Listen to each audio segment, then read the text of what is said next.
We are going to enforce the trade deals that we have, and we're going to hold people accountable. When I was Secretary of State, we actually increased American exports globally 30%. We increased them to China 50%.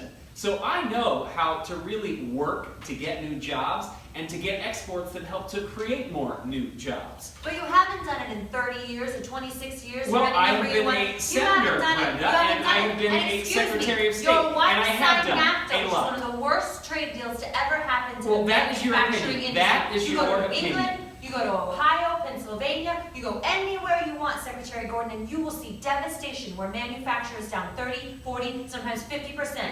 NAFTA is the worst trade deal maybe ever signed anywhere, but certainly ever signed in this country, and now you want to approve Trans-Pacific Partnership. You were totally in favor of it. Then you heard what I was saying, how bad it is, and you said, I can't win that debate. But you know that if you did win, you would approve that, and that would be almost as bad as NAFTA. Well, nothing will ever top NAFTA.